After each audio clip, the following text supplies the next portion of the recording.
자, 우리 세미나 시간 이제 예배 세미나 세 번째인데 목사님이 제일 강조했던 게 뭘까? 예배. 예? 중요성. 그치? 잘 얘기했어요. 자, 첫 번째 시간은 제가 어떻게 얘기했죠? 하나님이 창조 때부터 이 날을 거룩하게 두셔서 예배의 날을 지정해 두셨다는 거예요. 그쵸? 그래. 그러고 난 다음에 하나님이 인간에게 주신 가장 중요한 계명도 이게 다 사실은 다른 신을 두지 말고 하나님만 섬기라는 예배하게 되는 이런 것에 대한 것이었고, 또 이사야 말씀을 통해서 우리 인간이 어떻게 창조됐다고, 무엇을 위해? 하나님을 영화롭게 하기 위해. 하나님의 영광이 우리를 통해서 드러나요. 와, 얼마나 인간이 아름답고 멋있는지, 이걸 창조하신 분 대단한 분이다, 이런 것으로도 드러나고, 또 하나님이 얼마나 귀하신 분인지를 온 세계 모든 건 다 존재함으로만 이 하나님을 찬양하는데, 우리 인간은 달라요. 인간은 우리 스스로 사랑으로, 기쁨으로, 지식으로 하나님 참 너무 대단하신 분이에요. 좋으신 분이에요. 나 너무 사랑해요. 응답할 수 있는 그런 존재예요, 우리만. 그래서 하나님 앞에 이렇게 영화롭게 하기 위해 창조된 게 우리인데, 거기에 가장 걸맞는 게 뭐예요? 그렇죠, 예배죠. 다른 것도 우리가 일을 통해서도, 가정을 통해서도, 관계를 통해서도 하나님을 영화롭게 하게 돼. 이건 진짜 예배를 통해서잖아, 가장. 그죠? 그러니까 예배가 얼마나 중요한지 여러분 알기를 바라고요. 그 다음에 또 지난주에는 예배가 또 얼마나 또 엄중하고 무서운 것인지를 통해서도 예배가 중요한지를 배웠어요. 그렇죠?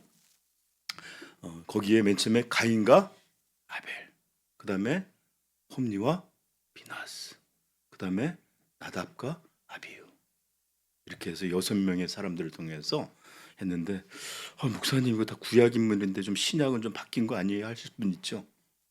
신약은 어쩌면 어떤 의미에서는 더 무서워요.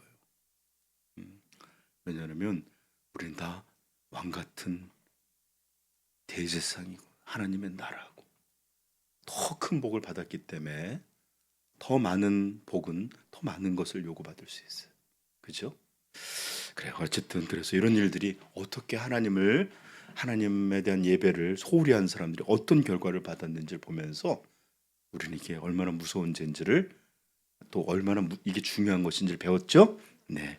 자, 저는 이번 주에도 잠시 여러분들에게 예배의 중요성을 조금 언급하고서 할 텐데, 많은 설명을 하진 않을 거고요.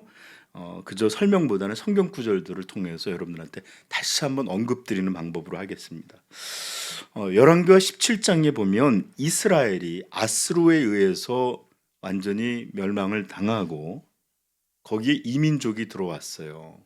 그런데 거기서 많은 일들을 하나님이 치셨는데, 이게 도대체 왜 때문이냐 그랬더니 하나님에 대한 도를 모르기 때문이다, 뭐 이러면서 나오는 얘기들인데, 열왕기하 17장에 보면 왜 이스라엘이 멸망을 했는지를 설명하는 구절들이 있는데 읽어드릴게요. 17장 35절. 옛적에 여호와께서 야곱의 자손에게 언약을 세우시고 그들에게 명령하여 이르시되, 너희는 다른 신을 경외하지 말며 그를 경배하지 말며 그를 섬기지 말며 그에게 제사하지 말고.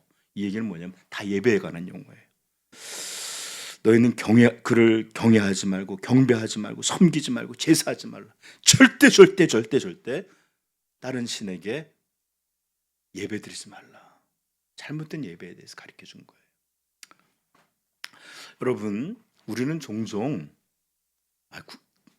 뭐 바알이든지 뭐 다른, 우리는 우상 숭배 안 한다고 생각할지 모르지만 우리도 꽤나 잘못된 예배로 그렇게 하나님보다 자기를 더 소중히 여기는 방식으로 예배드릴 때가 있어요.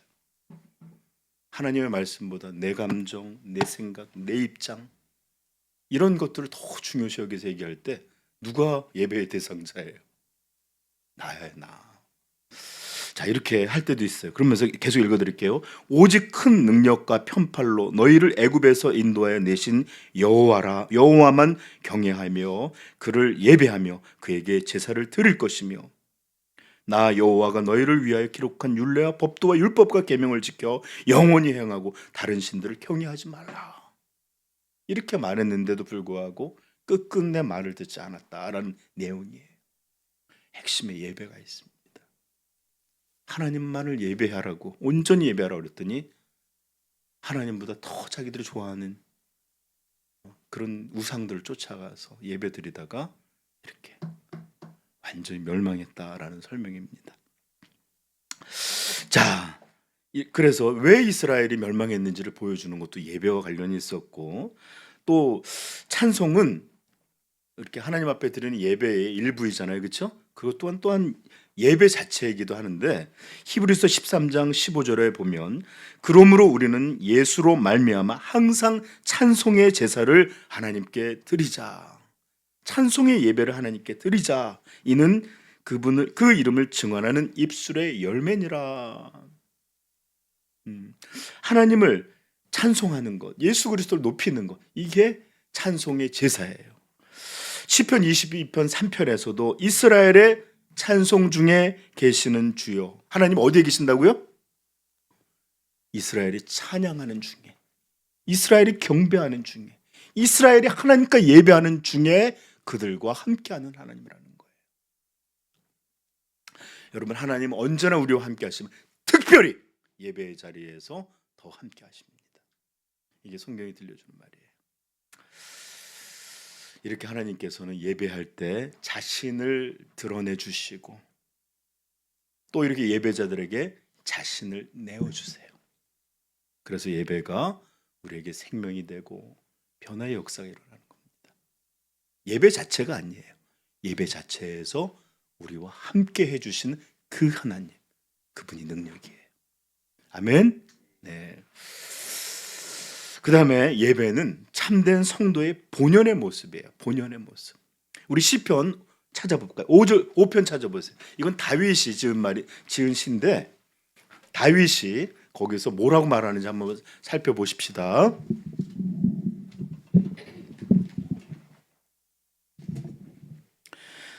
(4절부터) 우리 (7절까지) 또박또박 5편 4절부터 7절 시작. 주는 죄악을 기뻐하는 신이 아니시니 악이 주와 함께 머물지 못하며 오만한 자들이 주의 목전에 서지 못하리이다. 주는 모든 행악자를 미워하시며 거짓말하는 자들을 멸명시키리이다. 여호와께서는 피 흘리기를 즐기는 자와 속이는 자를 싫어하시나. 자, 하나님은 정의로우신 분이에요. 거룩하신 분이에요. 온전하신 분. 그렇기 때문에 모든 죄와 악을 싫어하십니다. 그래요. 그러고 난 다음에 뭐라고 말을? 하나님 의인을 좋아하신다. 바른 일을 행하시는 걸 좋아하신다. 이래야 될 때 뭐라고 말하는데 한번 볼까요? 7절 시작. 오직 나는 주의 풍성한 사랑을 힘입어 주의 집에 들어가 주를 경외함으로 성전을 향하여 예배하리이다. 아멘. 이것이야말로 악인들과 구별되는 하나님 앞에 참된 의로운 사람들의 아주 본연의 모습이 바로 이렇게, 악인은 그렇지만 나는 비교한 거예요. 하나님 앞에 나아가 예배하리이다. 이게 바로 하나님 앞에 온전한 사람들의 가장 분명한 특징이에요. 나는 그리스도인이에요. 나는 뭐 이런저런 일을 신앙생활을 했어요. 뭐 아니면 뭐 아무리 신앙에 대해서 뭐 신학을 잘 알고 별일을 다 했더라도 예배를 드리지 않는다? 이것은 성경이 알고 있는 그런 신앙이 아니에요. 이건 어디서 나온 신앙인지 몰라요. 그러므로 하나님의 사람은 언제나 또한 예배의 사람이다 라는 걸 기억하십시다. 네. 요한복음 4장 23절에서도 이렇게 말해요. 제가 한번 얘기했지만 예수님의 회복이 곧 예배의 회복이라고도 말했는데, 아버지께 참되게 예배하는 자들은, 참된 하나님의 사람들은 영과 진리로 예배할 때가 오나니 곧 이때라. 아버지께서는 자기에게 이렇게 예배하는 자들을 찾으시느니라. 아멘. 자, 저 좀 볼까요? 녹음이 안 되니까 떠나면 안 되지. 원래 막 들어가는 걸 좋아하는데. 자, 여기서 이렇게 하나님이 사람을 찾으세요. 근데 누구를 찾는다고? 예배하는 자. 하나님 여기서 몇 명이나 우리 주일날 예배 때 딱 보시면서, 여러분 저는 10,000명, 1,000명 뭐 이런 걸 부러워한 적이 없어요. 1,000명이 있다 할지라도 거기서 하나님 찾으시는 2명밖에 없을 수도 있어요. 한 명도 없을 수도 있어요. 왜? 소돔에서도 그랬어요. 의인 10명이 없어서. 아브라함이 50명만 돼도 참아주실 거 하나님 멸하심 아니 40명은 어때요? 아니 30명 날 좀 용서해 20명 그래서 10명까지 왔는데 그러고서 아브라함이 멈췄어. 10명이 되면 어떠시랍니까? 그래도 멸하시랍니까? 여기서 멈춰. 왜? 그 큰 성에 10명은 없을까 하고 안심했던 거예요. 여러분 저는 한 번도 숫자 많은 교회 부러워 본 적은 없지만 정말로 온전한 예배를 드리는 교회는 언제나 부러워했어요. 그래서 우리 교회 와서 하나님이 쭉 찾으시면서 여기는 모두가 다 예배자구나. 이런다면 얼마나 아름답겠어요. 저는 이런 교회가 좋습니다. 아멘. 네, 우리 주일날 이번에 또 찾으실 때 하나님이 이 말씀 기억하면서 찾으시는 일을 할 때 주님, 내가 여기 있습니다. 제가 여기 있습니다. 이렇게 하나님 앞에 고하십시다. 자, 이렇게 성도의 본연의 모습이 바로 예배예요. 그리고 하나님께서는 이스라엘을 책망하시기도 하시고 심판에 대해서 말씀하시기도 하고 또 나라가 망해서 포로로 끌려가고 이 땅의 마지막 끝때도 하나님께서 모든 죄악을 멸하시고 회복시킬 것들에 대한 약속을 하는데 그것에 대한 회복의 말씀에서도 하나님 뭘 하시는지 잘 들어봐요. 이 시편 22편 27편 땅의 모든 끝이 여호와를 기억하고 돌아오며 모든 나라의 모든 족속이 주의 앞에 예배하리니 나라는 여호와의 것이요 여호와는 모든 나라의 주제심이로다. 이 고용원 씨라고 옛날에 전도사님인데 저는 토론토에 있었다는데 본 것도 같아요. 예전 집회 갔더니 고용원 씨라고 나와 있는데 멀어서 잘 못 봤는데 그분이 비전이라는 그 시편의 그 계시록에 나와 있는 우리 보좌 앞에 모두 모였네. 그러면서 함께 무릎 꿇고 온 나라와 족속이 예수 그리스도 이름 앞에 무릎 꿇고 경배하는 거. 이게 그의 꿈이에요. 비전이에요. 왜?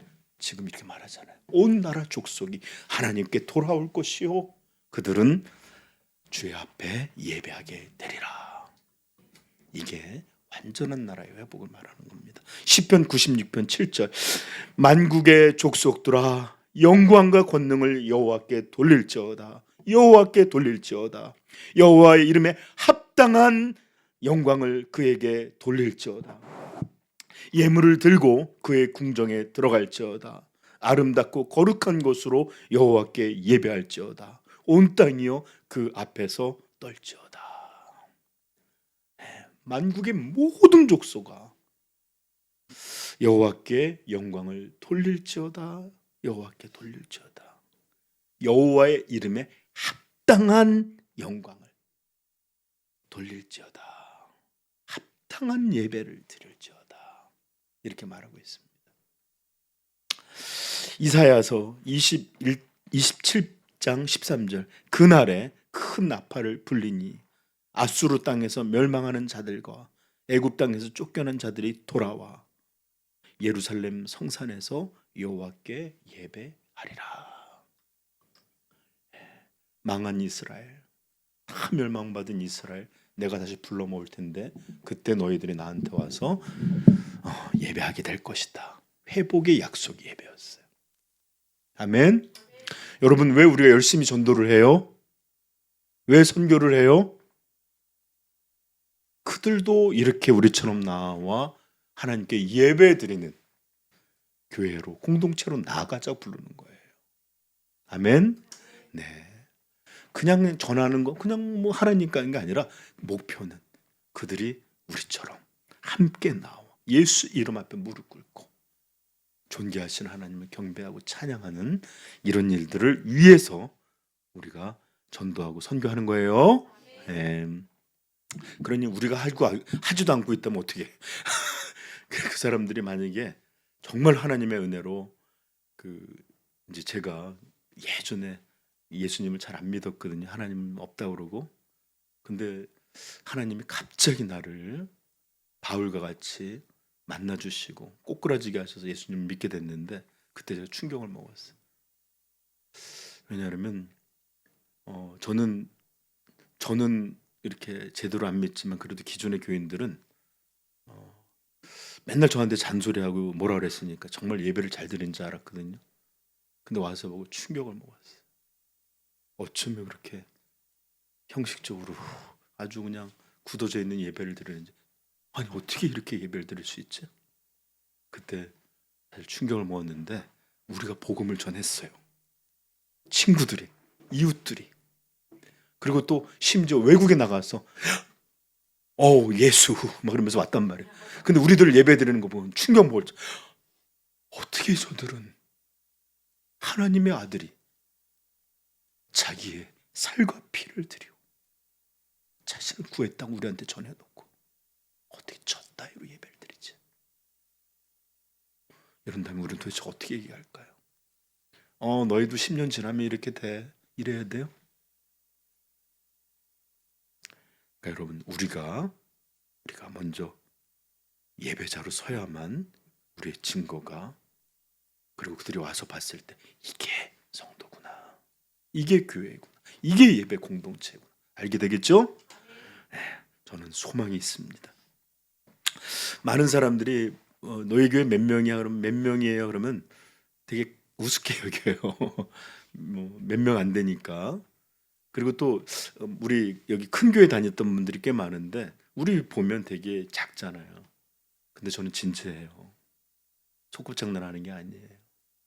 단 한 명이라도 좋으니까 교회답게 되기를 바라고 있어요.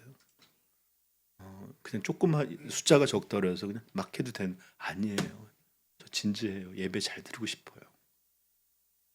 그래서 여러분들 사실 이렇게 이런 거 뭘 하자 그러면 굉장히 우리 마음에 저항감들이 있어.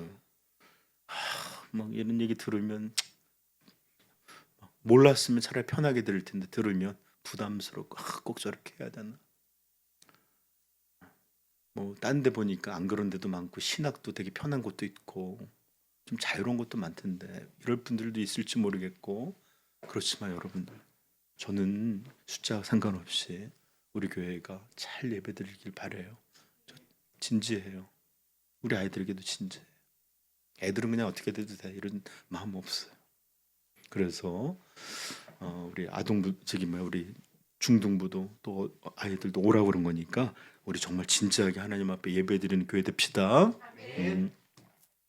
그래요. 결론으로 예배는 교회에서 가장 중요한 일이에요. 예를 들어서 누군가 교회 너네 뭐 하는데? 그러면 한마디로 얘기해. 우린 예배하는 곳이야. 뭐가 제일 중요한? 예배하는 거예요. 그 다음에 성도에게서 가장 중요한 건 뭐예요? 예수님한테 어떻게 하여 하나님의 일을 하리까? 물었더니 예수님이 뭐라고 됐죠? 하나님의 보내신 아들을 믿는 것이 하나님의 일이다. 이런 것처럼 우리는 성도의 가장 중요한 일이 뭡니까? 나는 하나님을 영화롭게 하는 일, 예배하는 일이 내 신앙의 가장 중요한 일입니다. 이렇게 고백합시다. 우리 존 칼빈이라고 기독교 역사의 가장 중요한 인물 중에 한 분은 이렇게 말했습니다. 예배는 인간이 창조된 목적 그 자체입니다. 우리는 하나님의 영광을 찬양하기 위하여 창조되었습니다. 칼바르트라고 20세기 가장 위대한 신학자라고 했던 이렇게 말했어요. 예배는 교회의 중심이자 가장 중요한 활동입니다. 목사님이 얘기할 땐 별거 아닌 것 같은데 칼바르트 정도 돼야 이분이 얘기한 거예요. 교회의 중심이다. 가장 중요한 일이다. 뭐가? 예배가. 그 다음에 토저라는 그 토론토에서 사역하셨던 분인데 제가 그분 교회도 가본 적이 있는데, 토저는 예배 없는 그리스도인의 삶은 하나님과의 참된 관계를 누리지 못하는, 전혀 알지 못하는 삶이다. 그러니까 하나님이 우리에게 가장 놀라운 복과 은혜를 베푸시는 곳, 어디서? 예배에서.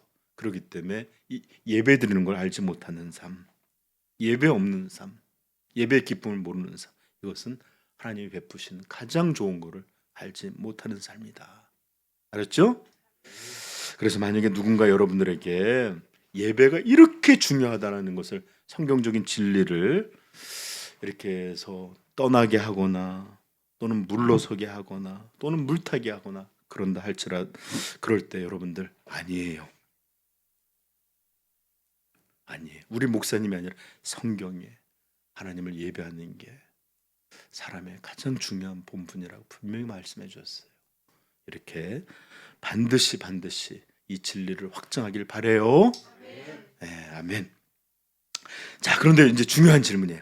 이제 졸릴 쯤 됐으니까 서연이 눈이 막, 세상에서 제일 무거운 게 뭔지 알아, 서연아? 세상에서 인간이 들기 제일 무거운 거, 그게 바로 졸릴 때 눈꺼풀이래요.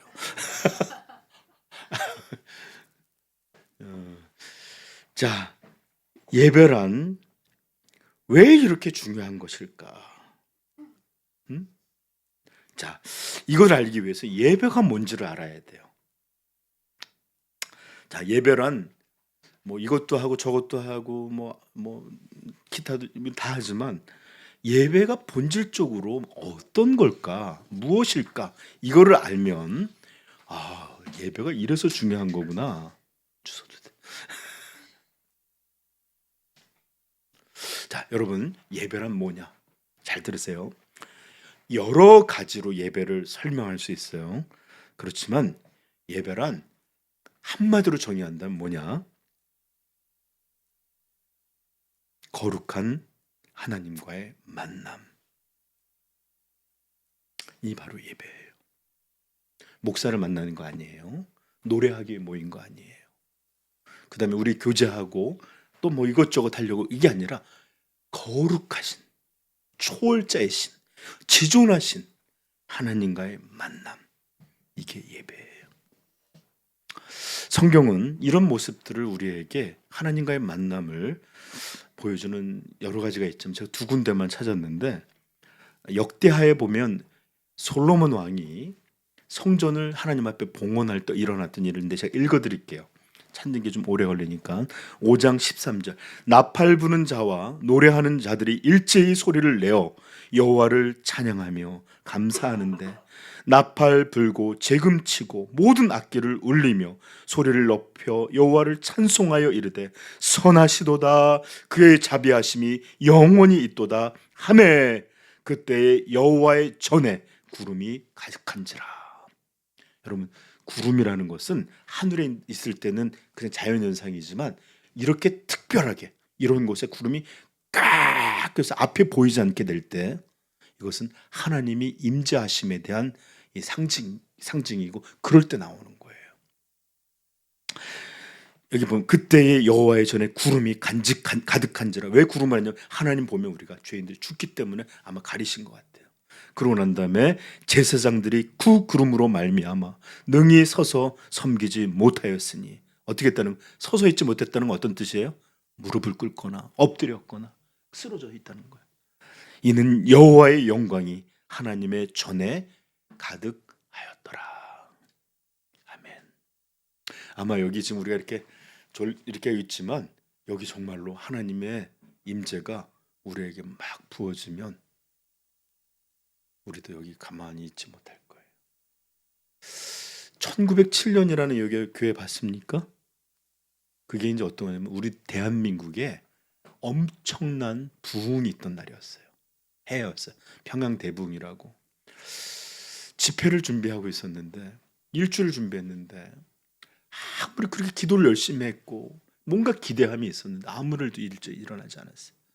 그러다 갑자기 그걸 준비했던 어떤 분이 나가서 다 네 탓이요, 내가 죄를 짓고 남의 것을 훔친 이것을 고백했어요. 근데 갑자기 그때 거기에 소뚜껑이, 이제 우리나라 말로 천장이, 우리 돔이라고 하는 말이 모르잖아. 소뚜껑이 갑자기 하늘로부터 열려 있는 것 같았다. 그러면서 막 성령의 역사가 불어다니는데 아무도 거기서 앉아 있거나 서 있지 못했대요. 막 뒹굴면서 회개하고. 이런 일이 일어났답니다. 여러분, 우리도 동일한 하나님을 예배하고 있는데 우리 교회도 이렇게 하나님의 살아계심 막 부어지는 구름이 가득해서 그 영광이 가득해서 감히 똑바로 앉아있지도 못하는 그런 예배 평생 한번 드려봤으면 좋겠습니다. 아멘. 천국에서도 드리겠지만 여기서부터 그랬으면 좋겠어요. 자, 그리고 너무너무 잘 아는 이건 찾아보십시다. 이사야 6장 1절부터 좀 긴데 7절입니다.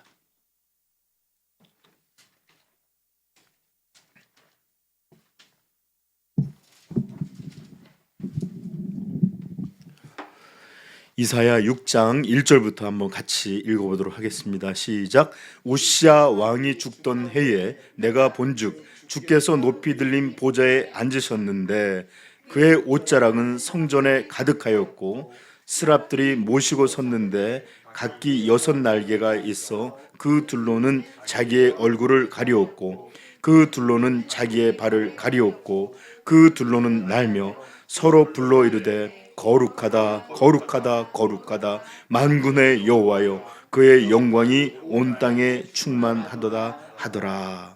여기 보시면 하나님의 임재가 성전에 있었어요. 성전 예배드리는 그곳에. 그리고 인간 찬양자들이 아니라 천사들이 거룩하다 거룩하다 거룩하다 막 이렇게 이 찬양을 외치고 있는 거였어요.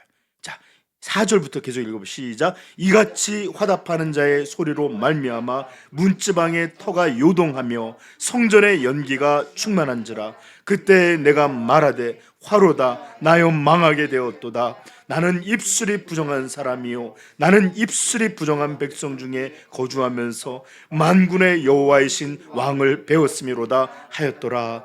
그때 그 스랍 중에 하나가 부젓가락으로 제단에서 짚은 바 핀 숯을 손에 가지고 내게로 날아와서 그것을 내 입술에 대며 이르되 보라 이것이 내 입에 닿았으니 내 악이 제하여졌고 내 죄가 아멘. 이게 바로 하나님의 영광이 드러나고 그 하나님 앞에 선 사람의 모습입니다. 그래서 그거 말하는 거예요. 와, 완전히 나는 망하게 되었구나. 죽게 되었구나. 이 거룩하신 하나님 앞에 내가 죄인된 모습으로 서 있겠구나. 이랬더니 다행히 이 상징적인 것 제단 숯불이 와서 태워주는. 여러분, 우리가 왜 망하지 않아요? 우리도 똑같은 거룩한 하나님 앞에 나와 있고 예배 드릴 때마다 이런 거예요.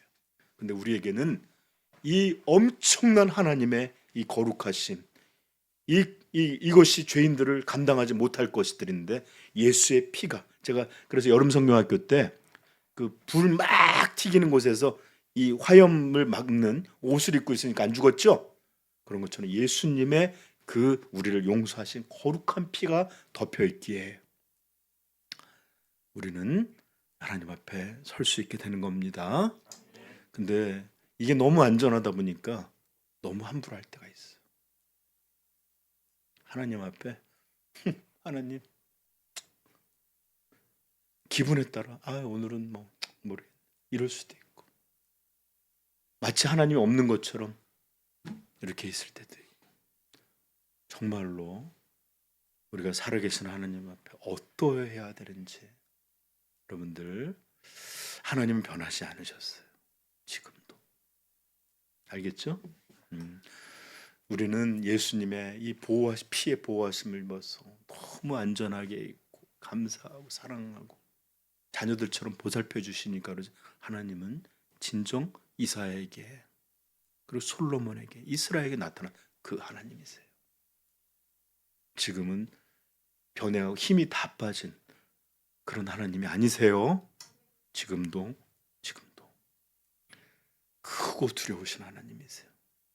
단지 예수님 안에서 우리를 받아주시고 씻겨주시고 사랑해 주시기에 우리가 버릇없는 아이들처럼 너무 이뻐해 주면 우리나라 속담에 이뻐하는 아이들은 할아버지 상투로 잠도 끈대요.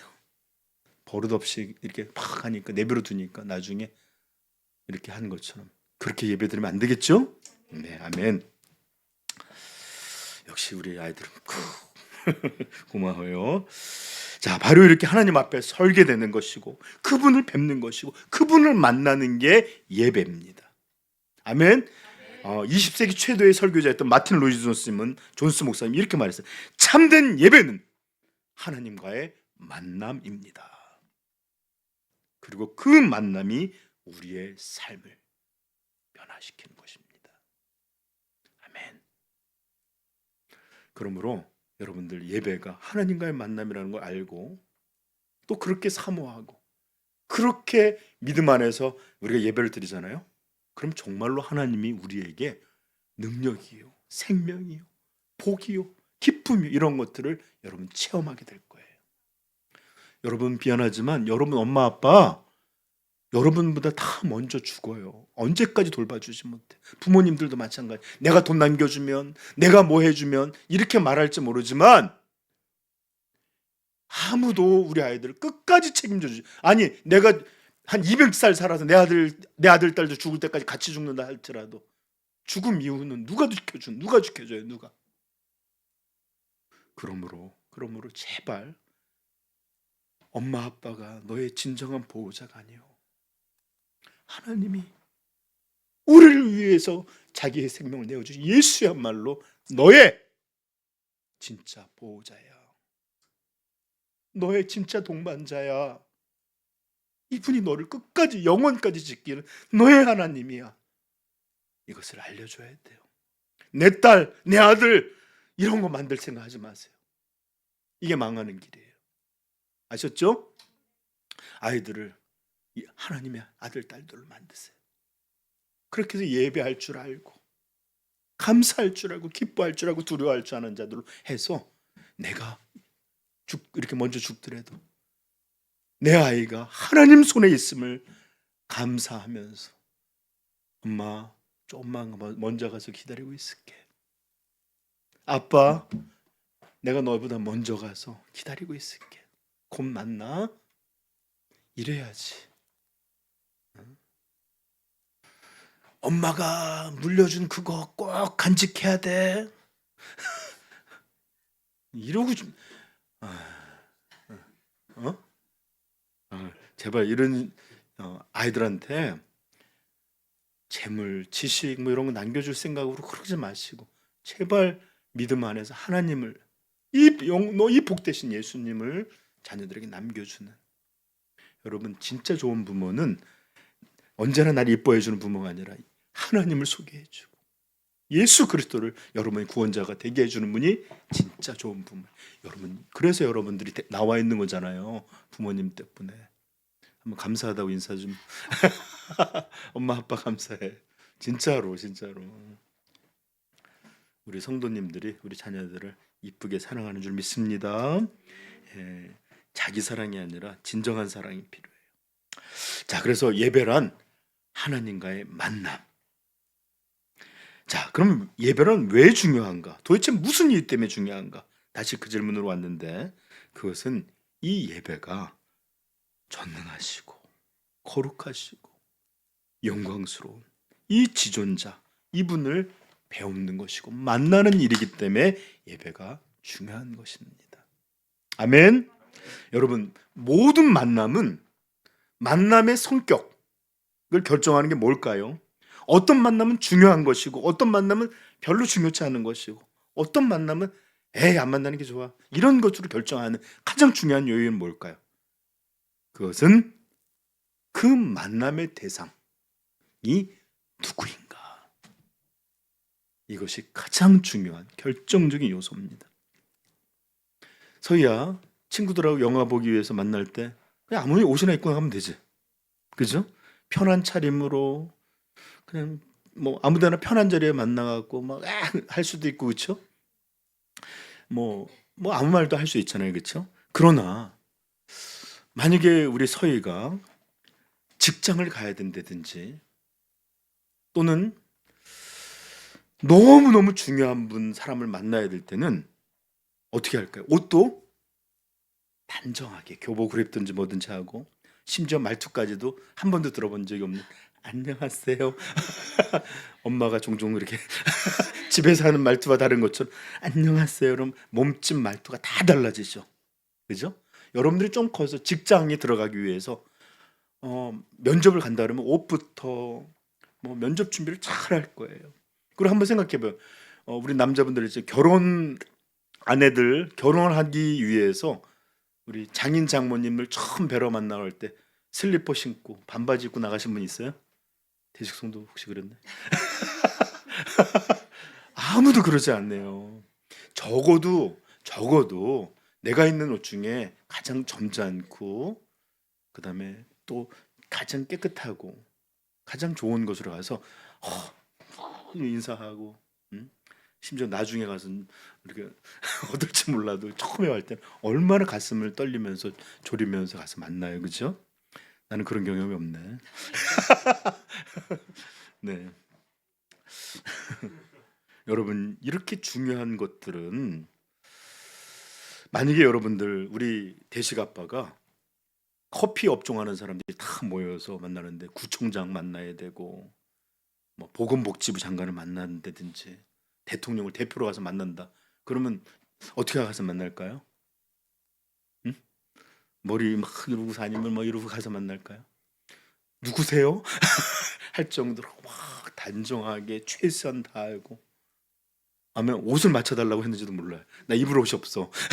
옷 좀 맞춰줘 할지도 모릅니다. 근데 거기 나갔는데 이제 뭐 누구하고의 만남에서 막 방송사들이 와서 사진 찍고 막 그런다면 막 얼마나 그러겠어요, 그렇죠? 이렇게 중요한 자리, 중요한 분을 만날 때는 편한 친구를 만날 때, 만나도 그만 아닌 애들 만날 때하고 절대로 똑같을 수가 없어요. 똑같으면 안 되는 거예요, 그죠? 그런데 여러분, 전 묻고 싶어요. 그런데 우리는 초월자이시고 온 우주를 창조하신 조물주시고 온 우주 만물을 다스리는 주관자이시고 세상을 심판하실 심판자이시고 우리를 구원하는 구원자이시고 이런 거룩한 하나님 앞에 만나기 위해 예배의 자로 나올 때 우리는 어떻게 하고 있습니까? 아니 하나님을 하나님으로 안다면 우리가 어떻게 해야겠어요? 아까 시편 96편 하나님께 합당한 예배를 드려라. 여러분 우리가 말로는 지존하신 분이요 거룩하신 분이요 전능하고 영광스러운 분 이런데 이렇게 두려운 하나님을 우리는 만날 때 Hey, what's up? 이러면서 이렇게 뭐 이러고 만나겠어요? Hey, buddy 이러면서 안 그래요. 외국에서도 목사님도 외국에 어렸을 때 좀 애들 막 건들거려도 이렇게 법정에 나갈 때 보니까 양복 입고 와서 재판장 들어오면 다 일어서고 거기서 말 잘못하거나 행동 안 하면 바로 그 자리에 벌금을 먹든지 모독죄라는 게 있어요. 법. 그런 데 가면 얼마나 걔네들도 엄숙한지를 알게 돼요. 바로 이렇게 우리가 누구를 만나느냐 그 대상에 따라서 우리의 차림, 행동, 말, 몸짓 하나하나가 다 결정되는 것입니다. 예배는 하나님께만 드리는 것으로 이 예배를 통해 우리는 하나님을 만나는 것입니다. 그러면 우리는 어떻게 예배를 드리러 나와야 하겠습니까? 우리의 모양, 우리의 자세, 우리의 마음은 어떠해야 하겠습니까? 제가 여러분들에게 오늘 그것에 대해서 말할 텐데 너무 거창한 말 할 거 아니에요. 거창한 이야기 전혀 안 할 거예요. 왜냐하면 그것이 필요 없어서가 아니라 단지 우리가 기본 중에 기본도 안 이루어지고 있는데 뭐 그렇게 거창한 얘기한다고 그게 들리겠어요. 그래서 나중에 이 거창한 이야기는 하나님에게 합당한 예배는 어떤 것인가는 조금 나중에 더 세미나를 뭐 내년은 또 할 때 하기로 하고 오늘은 단지 기본에 속한 아니 솔직히 이렇게 기본 중에 기본에 속한 것들만을 우리가 하나님 앞에 어떻게 하나님을 만남이 예배라는데 그러면 이 만남은 도대체 어떠해야 하는가에 대한 기본적인 것 아니 기초적인 것 기초 중에 기초에 대해서 여러분들과 오늘 나누려고 합니다. 자, 여러분 예배는 하나님과의 만남이다라고 들었어요. 그리고 만남은 그분이 어떠신 분이에 따라서 그 만남의 성격이나 이런 것이 결정이 돼요. 그렇죠?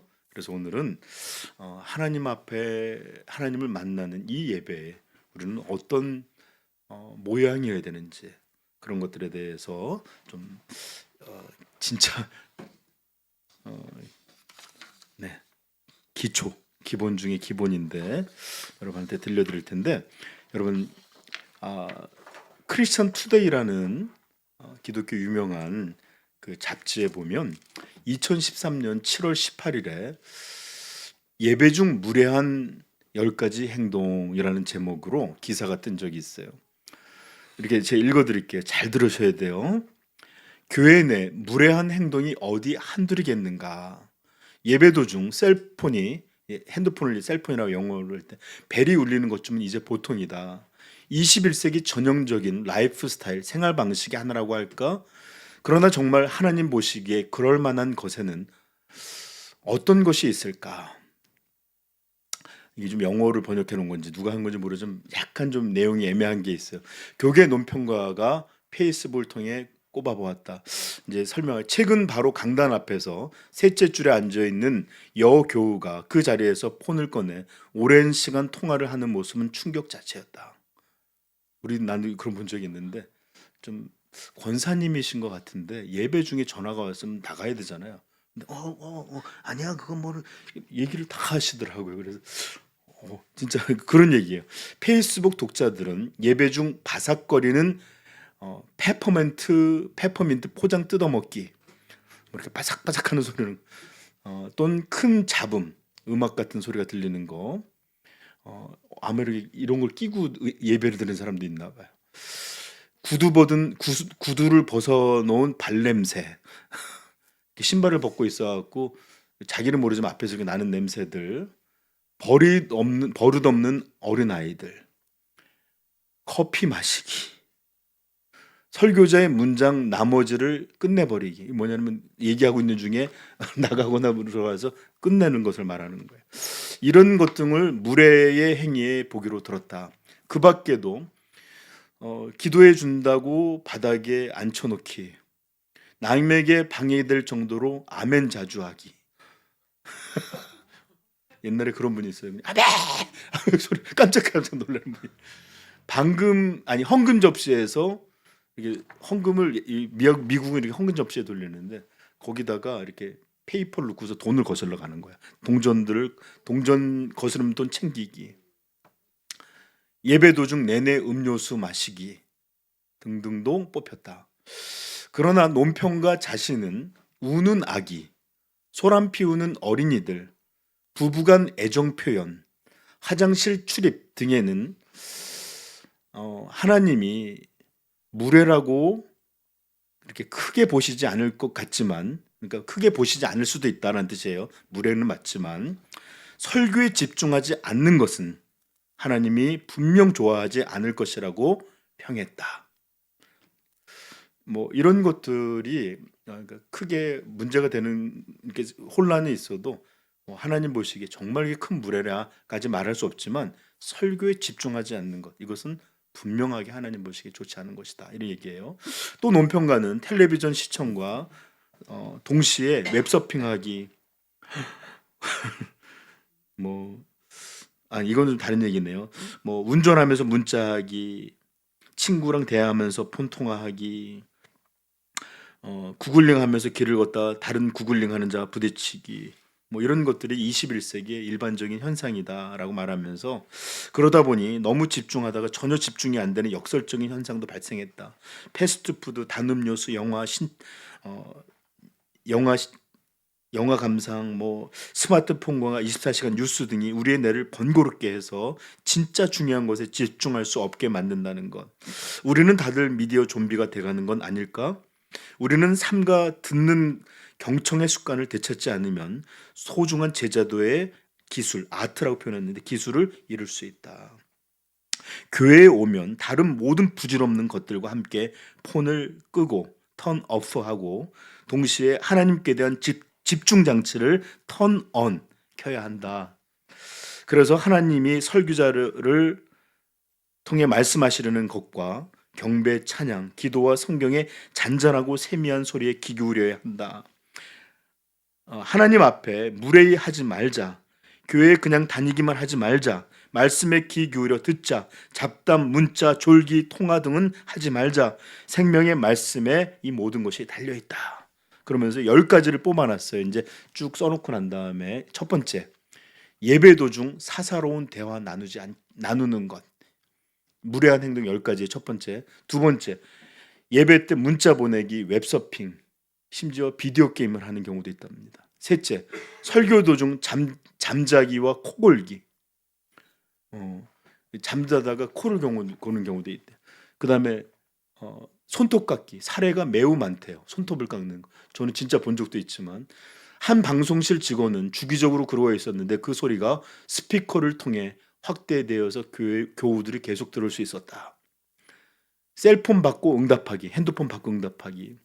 여섯 번째, 계속 일어서기와 앉기 반복, 화장실 사용 등. 일곱 번째, 기도 시간대 나가기 또는 축도 전에 나가기. 여덟 번째, 지치지 않고 우는 아이를 그대로 방치하기. 아홉 번째, 딱딱거리며 껌 씹기. 열 번째, 남녀 애정 표현. 한 부부는 예배 중 서로 등을 계속 부벼주기도 했다. 손잡고 기도하기, 아니 손잡고 예배하기, 이런 것들이 무례한 거다라는 거예요.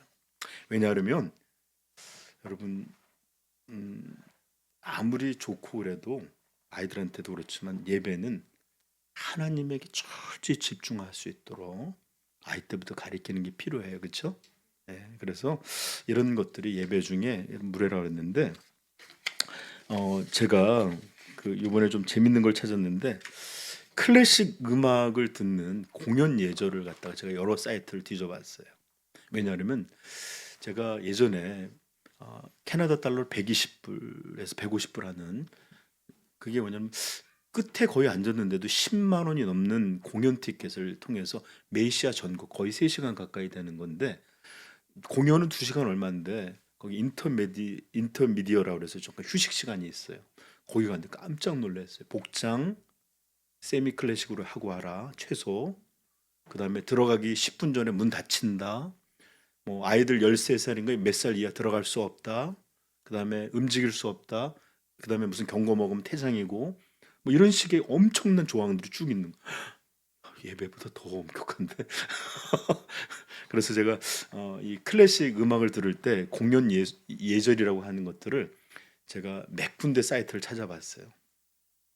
그랬더니 첫째, 공연 전에 이런 거, 복장, 드레스 코드가 명시된 경우 그에 맞는 단정하고 격식을 갖춘 복장을 착용해야 합니다. 일반적으로 공연장은 세미 포멀 이상의 복장을 권합니다. 시간 엄수, 공연 시간 10분, 15분 전에 도착하여 자리에 앉습니다. 지각 시 공연 중에는 입장이 제한될 수 있습니다. 제가 조금 늦었는데 앞부분에 한 막이 끝날 때까지 들어가지 못한 공연도 있었습니다. 절대 안 봐줘요.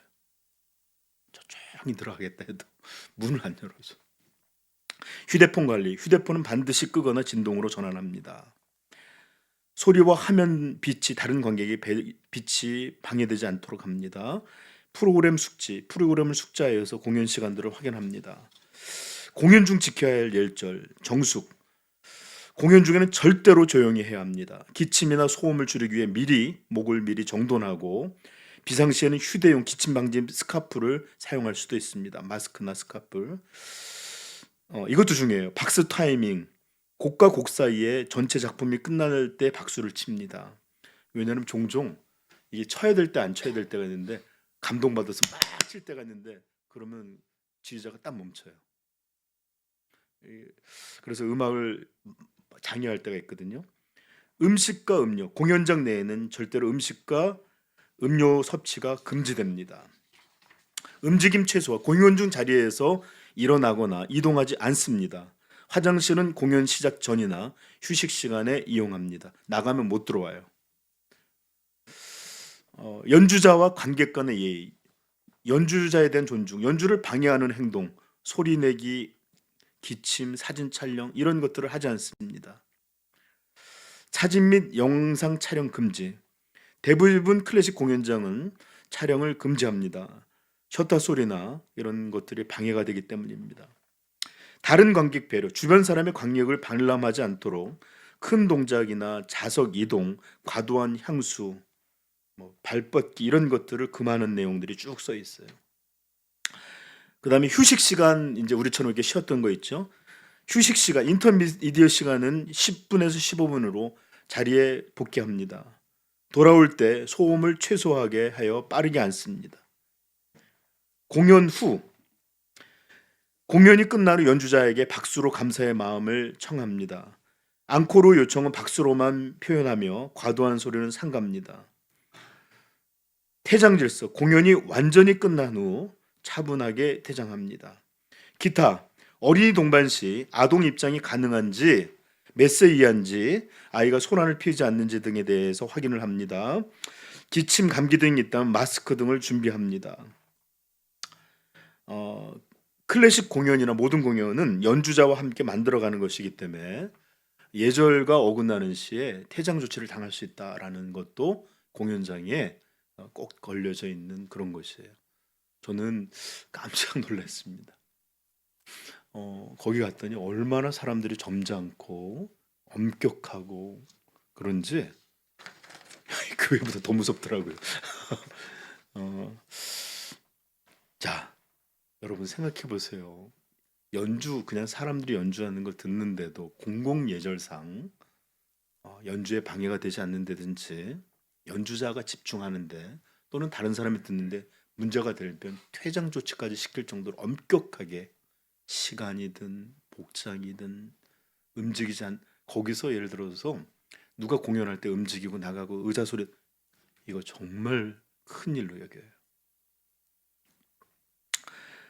그래서 여러분 이런 일들을 되게 미리 해서 이 공연들을 하는 사람들한테 주의를 주는 것들을 봤습니다.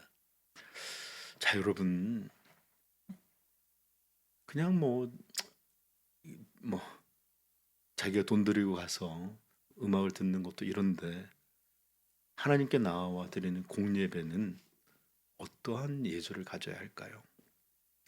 우리는 너무 은혜라는 말, 하나님이 용납해 주시는 말 속에 누구든지 오라 그랬지 아무든지 오라. 그다음에 아무렇게나 행동해도 좋다라는 얘기 한 적이 없어요. 오히려 성경은 엄중할 것을 하나님에게 합당한 예배를 드릴 것을 두려워할 것을 우리에게 많이 말씀하셨어요. 그래서 우리도 공예배에 좀 예절이 좀 필요하겠다. 근데 이것은 하나님에 대한 예절이 아니라 공공 질서의 예절에서 그래서 기본 중에 기본, 기초 중에 기초라는 거예요. 하나님 앞에 이렇게 하자는 우리 엄두도 못 내고 그냥 우리끼리라도 공공 예절만이라도 지키자. 첫째, 공연장에도 미리 들어와 있어야 되는 것처럼 예배 전에 우리 미리 와서 준비를 좀 합시다. 예배 전에 시간 됐으니까 막 들어와서 앉지 말고 조금 미리 와서 하나님 앞에 드릴 예배를 준비하십시다. 핸드폰은 끄시고 가져오지 마세요. 여기 예배당 안에 아예 예배까지 계속 우리가 핸드폰을 볼 일은 별로 없어요. 그리고 더 권면한다면 교회 와서는 특별한 경우 아니면 정말 중요한 전화 아니면 아예 가방에서 핸드폰을 꺼내지 않기를 바래요. 제가 우리 아이들한테도 핸드폰 보면 주일엔 안 하겠잖아 그러면 네 하고 넣어요. 그리고 잘 안 꺼내요. 이건 얼마나 이뻐요. 애들이 얼마나 핸드폰 하고 싶고 그래요. 근데도 그래요. 그래서 여러분들 제발 주일은 핸드폰 프리 여기가 되도록 시간도 그렇고 존도 그렇게 만들어서 우리가 웬만하면 좀 그 시간에 좀 심심하면 사람들하고도 억지로 대화를 하고 애들이 이쁘면 애들도 좀 이렇게 얘기하고 심지어 예배 때까지도 그렇게 핸드폰을 들어오는 건 속 좋지 않을 행동 같아요. 그죠? 그렇게 하십시다. 그 다음에 공연장도 마찬가지였지만 음식, 음료 이런 거 우리 교회는 제가 빨리 좀 얘기를 했어야 되는데 지금 못했는데 여러분 어느 큰 교회 가든 막 그렇게 음료수 들어가는 거 허락하는 데가 없어요 거의. 그죠? 큰 교회에서들 저는 그렇게 배웠어요. 물도 못 마셨어요. 그래서 정 감기 때문에 기침이 나려고 해서 어쩔 수 없을 때만 물도 갖고 와서 마시고 왜냐하면 하나님 앞에 예배하는 게 우리가 너무 모든 게 요즘은 그래요. 더워서 예배 못 드린다, 뭐 추워서 못 드린다, 뭐 주차장이 어떻다 이러는데 너무 우리가 많은 것들에 부요해져서 그렇고 하나님 한 분만으로 만족한다는 얘기 찬양만 할 게 아니라 어, 좀 우리가 이런 부분들에 있어서도 왜냐하면 우리는 이제 다른 사람들이 우리를 통해서 배워요. 우리가 앞서 걷는 발걸음들이에요. 전도되신 분들이 와서 아 예배 때는 뭐 이렇게 마음대로 해도 되나? 보다 자유로운가 보다 이럴 게 아니라 뭔가 우리가 아주 절제되고 엄숙하고 적어도 다른 극장의 공연보다는 예배가 나야 될 거 아니에요. 그죠? 제가 오죽하면 공연에 가는 걸 찾아왔겠어요. 꽤 많이 뒤져봤더니 다 있더라고요. 심지어 안동시청 클래식 거기도 가봤어요. 이렇게 왜냐면 중소 거기도 다 표시되어 있어요. 공연 중 이런 관람 규칙에 대해서.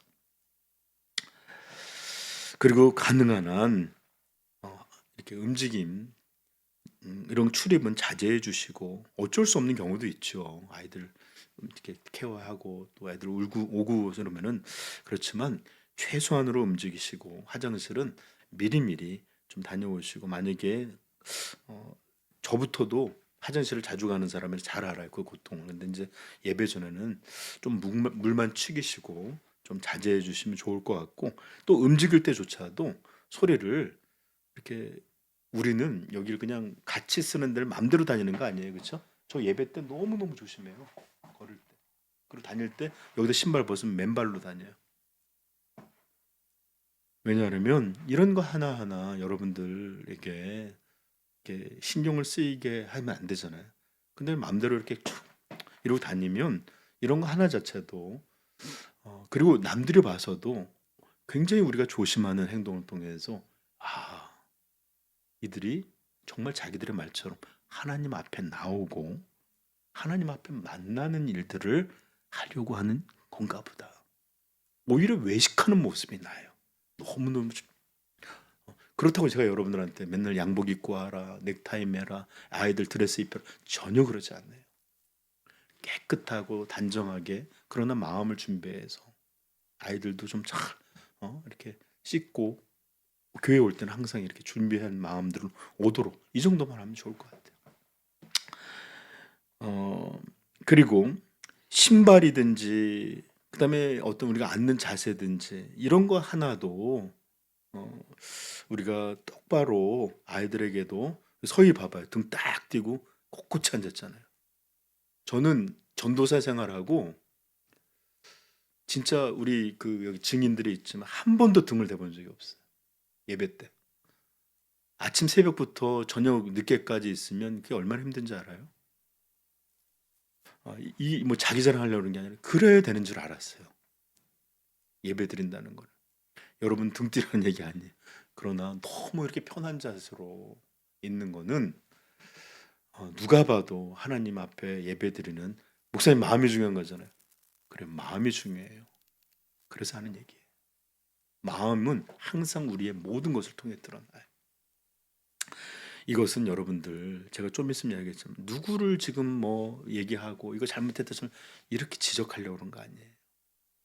하나님 앞에 잘 예배드리도록 여러분들을 세우는 것 그리고 여러분들이 그렇게 되는 것 이게 여러분 자신을 위해서 최고로 좋은 거예요. 어릴 때부터 제가 아이들 정말 거짓말 아니라 토론토에 있을 때 외국 애들까지 내가 다리 꼬는 걸 못했어요. 똑바로 안 앉으면 막 세워놓고 걔네들은 평생 그렇게 큰 애들한테도 그랬는데 따라오더라고요. 왜냐하면 예배는 그래야 되는 줄 알더라고요. 나중에는. 그러니까 여러분들 가능하시면 뭐 옷이든지 신발이든지 자세라든지 다 이렇게 이렇게 똑바로 하나님 앞에 공연장 정도만큼만 합시다. 그거 이상 요구하는 거 아니잖아요. 여러분 공연장에 마음대로 못 갖고 들어가요. 이런 거 진짜로 움직이는 것도 퇴장시켜요. 난 외국처럼 그렇게 자유로운 곳에서 그렇게 엄격한 건 또 처음 봤어요. 근데 감동은 있었어요. 그렇게 했는데 아무 생각 없이 이렇게 앉아서 이게 뭐가 뭔지 잘 모르고 있었거든요. 그때 영어로 나오니까. 근데 갑자기 트럼펫 소리가 관중에서 나오는 거야. 연주자가 미리 가서 앉아 있다가 뻘떡이 나더니 거기서 뻥뻥 하는데 소름이 쫙 돋으면서 예배드림 그 찬송이 나오는데 놀랍더라고요. 이렇게 엄격한 규칙은 불편한 것 같지만 오히려 이렇게 조용하고 잘 갖춰진 가운데서 나올 때 제 그때 정말 머리서부터 발끝까지 쫙 소름이 돋았어요. 자, 그래서 여러분들 제가 말했죠. 대단한 거 얘기한다고 안 했어요, 그렇죠? 그냥 공공 질서로서의 기본. 이런 것들만이라도 조금 우리가 좀 신경 쓰십시다. 네, 그러면 다른 이들이 와서 볼 때 누가 와서 보더라도 이제 새로 전도된 사람들도 뭐 하려다가도 안 되나 보다 눈치를 보거든요. 그리고 그렇게 돼야 되는 줄 알아요. 근데 그러지 못하고 우리가 미리 눈길을 갈짓자로 왔다 갔다 마음대로 가면 그렇게 따라와요. 아셨죠? 네. 조금만. 왜냐하면 이게 누구를 만나러 온 것인지 누구에게 드리는 예배인지가 이 우리의 행위를 결정한다 그랬잖아요. 잘 좀 신경 쓰십시다. 네, 아멘. 자, 이제 여러분들한테 예배드림이라는 게 어떤 것인지 한 가지만 더 설명하고 오늘 마치려고 하는데, 여러분 키에르 케르고라고 알죠? 덴마크의 철학자로서 실존주의 철학의 아버지라고 불리는 사람입니다. 42세, 우리나라는 43세 일찍 돌아가신 분인데, 그러나 그 자신은 굉장히 뛰어난 철학자요 사상가였지만 그는 스스로를 그리스도인의 제자, 그리스도인 사상가니 이런 게 아니라 물론 그는 종교 사상가고 종교 철학자이기도 했어요. 그렇지만 그는 자신을 철저히 그리스도인으로서 여기고 있던 사람입니다. 자, 그래서 오늘 키에르케고르의 이야기를 좀 하려고 하니까 그 내용은 우리나라에 잘 안 나와 있어서 미안해서 키에르케고르고 다른 책을 사서 봤어요. 그래서 아무리 인용을 하는 거라도 좀 본 흔적은 있어야 되겠다.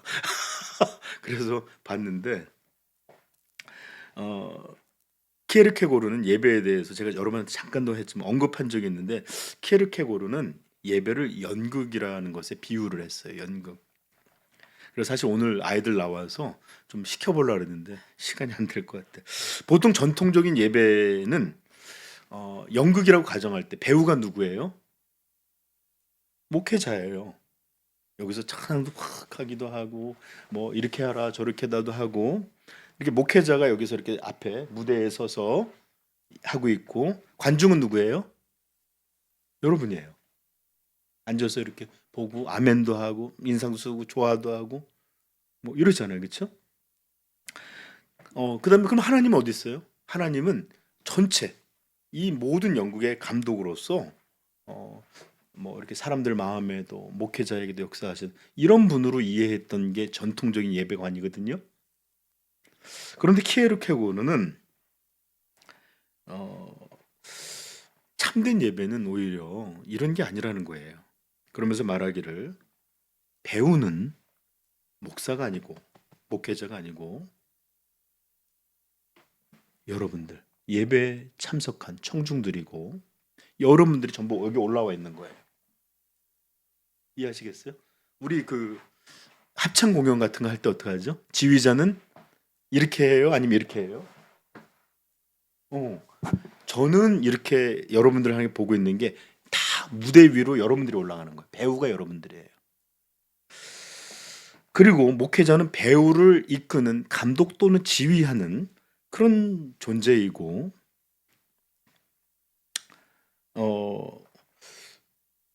키에르케고는 오직 하나님 한 분만 이 자리에 앉아 있는 관객이시다라고 말하는 겁니다. 즉 회중 하나하나는 예배의 주체로서 각 배우들로서 무대에서 직접 서서 자기들의 역할들을 다 하는 거예요. 하나하나.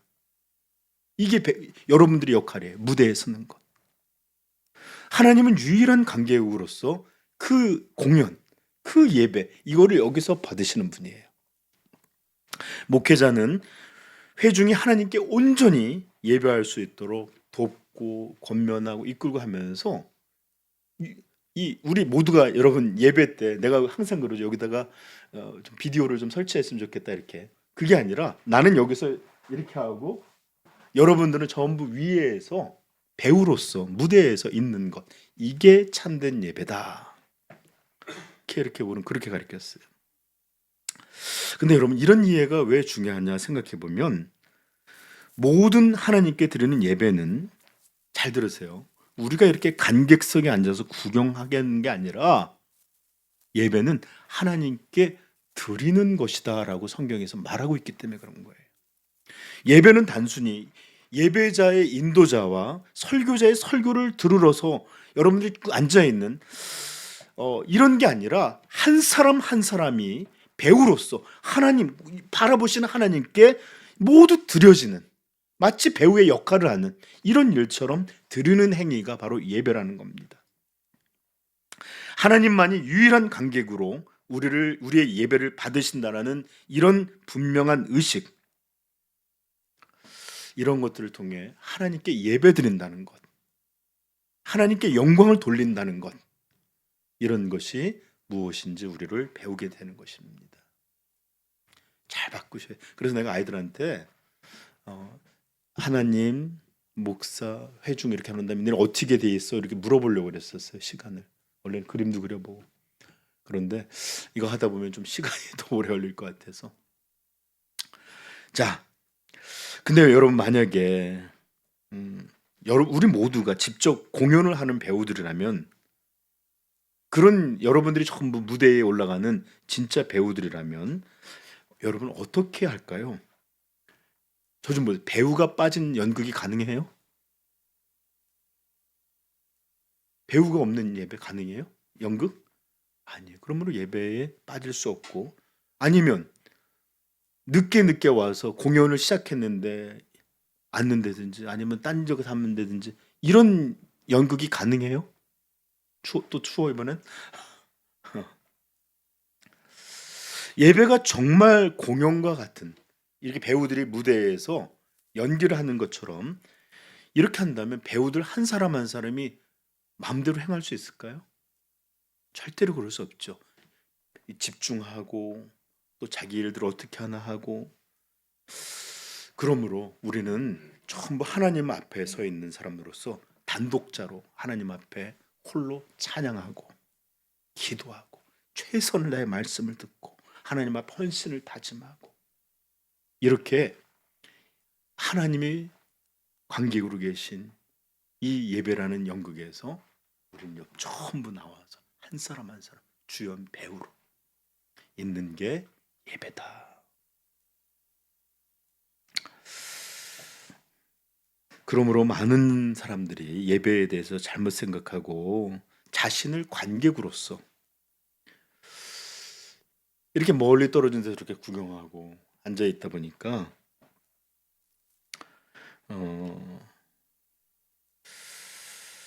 배우는 오직 목사 혼자, 아니면 찬양 인도하는 사람, 앞에 나와 있는 사람들, 또는 기도하는 사람들 잠깐 있다 들어가는, 이런 식으로 이런 사람들이 공연하는 것이다라고 생각하기에 예배에 대한 잘못된 행동들이 나오는 것이 아닐까. 정말 여러분들이 모두가 설교자처럼 찬양 인도처럼 기도하는 사람처럼 다 그렇게 앞에서 우리를 바라보시는 그 하나님 앞에 최선을 다해 우리가 각자가 모두 배우들로 하나님을 찬양하고 각자가 모두 하나님 앞에 기도하고 심지어 대표 기도하는 사람도 홀로 공연하는 게 아니라 우리를 대표해서 우리 공연의 전부 여러분 그 무대 인사할 때 대표를 할 때 있잖아요.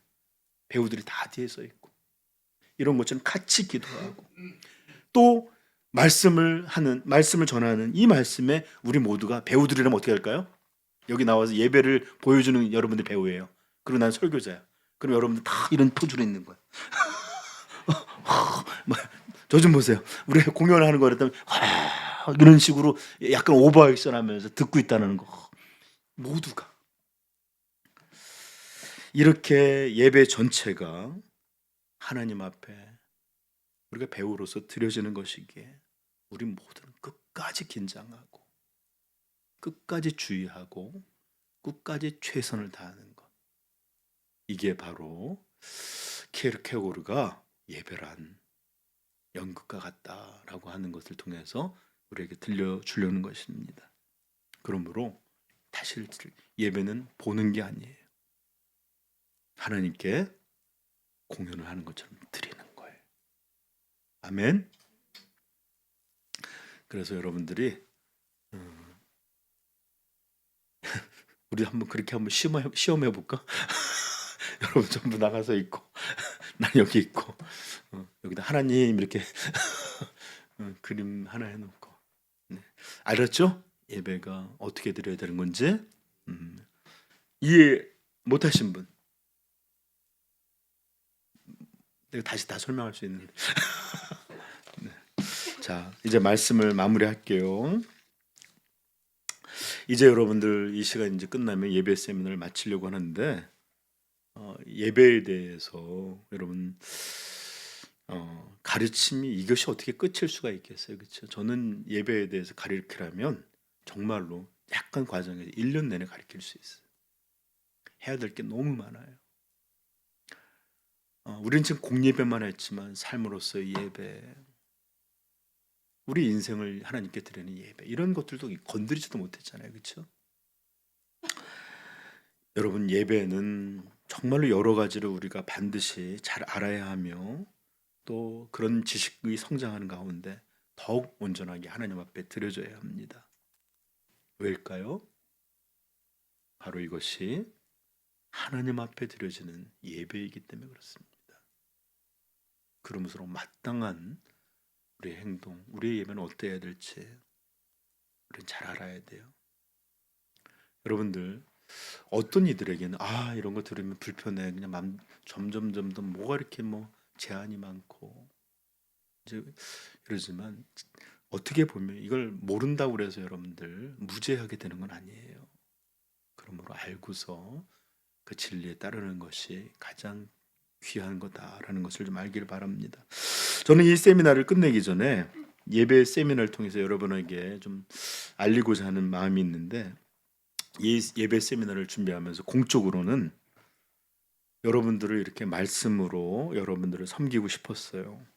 그래서 여러분 모두 저 포함해서 같이 다 하나님 안에서 참된 영광과 복락을 누리는 예배를 우리가 온 교회가 함께 드려지기를 바라는 이런 마음으로 예배 세미나를 준비했습니다.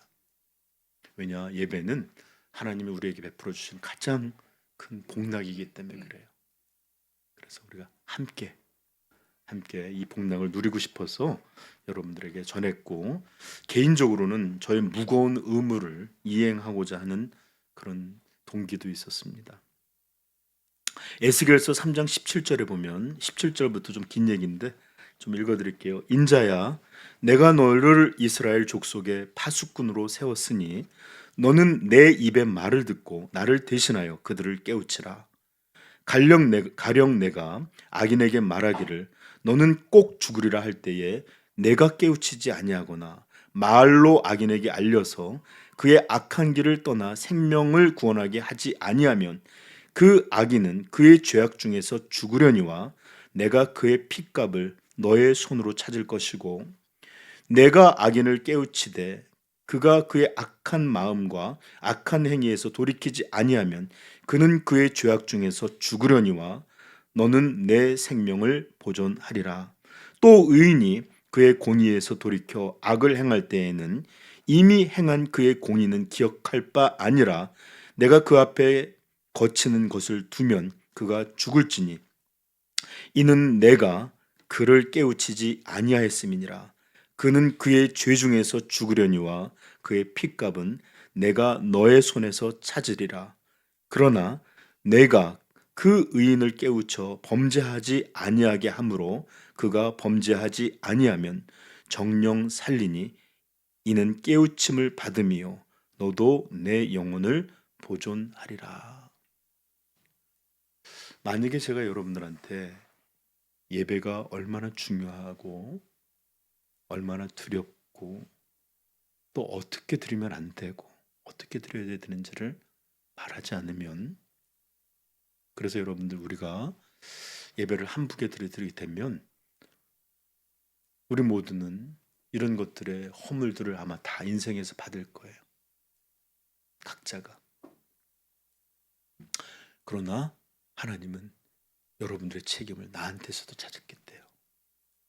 알리지 않았다. 일깨우지 않았다. 혼내지 않았다. 그러나 네가 알렸는데도 그들이 듣지 않아서 원래대로 행했다.